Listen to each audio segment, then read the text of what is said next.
this is Leila Shaver, and I want to talk to you today about this lovely little thing called the SEC's Risk Alert regarding newly registered investment advisors. Yes, this came out recently, and it's actually really great information for those of you who are newly registered, like fresh out of IRD. You know what I mean. The SEC has issued this risk alert to let you know about what they're seeing in those initial exams they do within the first 12 to 18 months of you being a registered investment advisor with them. So it's really important, stay tuned, we're going to get through this together, that you understand the 3 big deficiencies they found. First, the SEC has found a lack of appropriate policies and procedures. This is nothing new, guys. You can look at risk alerts going back 30 years. It's always failure to implement policies and procedures, failure to implement policies and procedures, don't have adequate policies and procedures. Why? Because you keep going to RIA in a box. Yes, I said it. RIA in a box is cheap and you get what you pay for, which includes an exam and a deficiency letter in the SEC saying that is not good enough. So what are these policies and procedures missing? A variety of things. Namely, it's a lot of policy and not enough procedure, right? So it says, oh, here's some fluff about best execution, but there's no procedure on how you actually do best execution. Or, oh, poof, here's some more fluff about mutual fund shares, but not anything about how you identify which share to purchase for a client, the risk associated with different share classes, whether there's an approval policy. What about mutual fund switches? It doesn't have the meat, the procedure. What the hell is going to happen? This manual is like your firm's Bible. This is the policy and this is what you do to comply. So lots of failure to implement procedures along with the policies in your compliance manual. Specifically, the SEC has observed that a lot of these firms have off-the-shelf compliance manuals.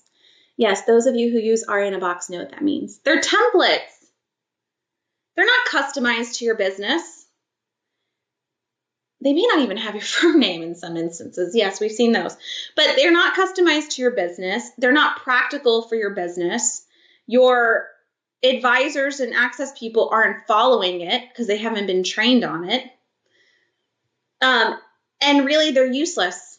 It's just another document you put on your shelf and gathers dust. Some other deficiencies they've seen when it comes to compliance policies and procedures: resources. Resources. I said it. Yep. So many of you look at compliance as the business prevention department. And why would you want to staff the business prevention department? No. Compliance keeps your business safe. It keeps money in your pocket and out of the SEC's wallet and out of your state regulator's pocket. So making sure that you have appropriate resources to do the testing. I was talking to a firm that had over $4 billion in AUM, dozens of advisors, and they have one compliance person. That's it, serving all of these people and doing all the testing. It was nuts. You need to have adequate resources, and that doesn't mean having someone who's the CEO and the COO and the CFO and a financial advisor, and they're trying to do compliance too. That does not work. You need to have appropriate people, you need to have appropriate staffing, and you need to do your regulatorily required testing. The other thing when it came to policies and procedures that was missing: business continuity, succession planning. The average age of financial advisors is like 65 years old. What the hell is going to happen to your clients once you retire? What is your plan to pass on your book of business?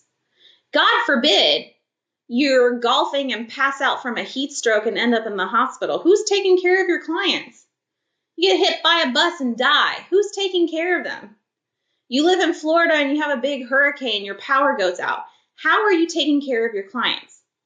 So the SEC has observed that a lot of firms do not have appropriate succession plans or business continuity plans to really address what happens if a material party, like you as a financial advisor, is not there to take care of clients. And finally, another issue they spotted with the deficient policies and procedures is that some of you figure out that you can't do it yourself. So you outsource it. And you outsource it to a in-the-box, template-pushing compliance firm. And you say, here, I spend more on Starbucks in a month, but I'm going to pay you this amount of money to keep my business compliant. And then what? You don't keep on track on them. They're not answering your questions. They're not doing the tasks. They're not getting stuff done. And you're not following up to make sure they're doing what they're supposed to as your vendor. And what happens? You end up in an exam and you don't have best execution review. You didn't have email archiving and supervision conducted. You haven't been doing your billing reviews. And then you sit there and say, hey, vendor, I paid you $200 last month to do this. What happened? They're going to look at you and say, you paid us $200. We did exactly what that paid for. Jack shit. Right. So if you're going to be the brilliant person that outsources, make sure you outsource to a vendor that's going to help you complete what is required under your policies and procedures. So the second thing that the SEC noticed when they were examining newly registered RIAs were improper disclosures and statements. What does that mean? That means in your filings, whether it's ADV Part 1, ADV 2A, Form CRS, you didn't appropriately disclose billing, fees, all the different types of fees. You can't just disclose your fees. You have to disclose third-party fees, custodian fees, security level fees. If there's 12B1 fees, there's mutual fund fees. You've got to disclose all of the fees out there that a client would run into. You didn't disclose your methods of analysis, your portfolio management styles, the different types of models that you had. You didn't properly disclose conflicts of interest, outside business activities, other forms of compensation you received. You didn't disclose that you compensated others for solicitation activities. I've actually seen ADV 2As where you didn't disclose the AUM. And let me tell you, one thing the SEC got right was they drafted this little document called the instructions to the ADV 2A that breaks down each and every section and tells you exactly what each and every section is supposed to provide and what it's supposed to disclose. And there's so many of these newly registered firms that use in-the-box providers, and they're not answering all the required questions for the ADV 2A. So the disclosures, the AUM, the number of clients, all of that is missing from these different disclosure documents, including any potential conflicts of interest. So this was a big area of concern with the SEC when it came to examining newly registered investment advisory firms. Finally, the SEC observed deficiencies when it came to marketing. That's right. So you've got people out there with third-party rankings. You got people out there saying, I am the best financial advisor in the state of Arkansas. We guarantee results here at this firm. We kick ass and take names. We can do it for you, get you those 20% returns. Y'all, you can't do that. You can't use third-party rankings from 20 years ago. You can't say you were voted Arkansas's best financial advisor 12 years ago. You can't say, oh, I'm studying for the CFP if you don't have the CFP designation. You sure as hell can't have it if you let it lapse and it's no longer in good standing.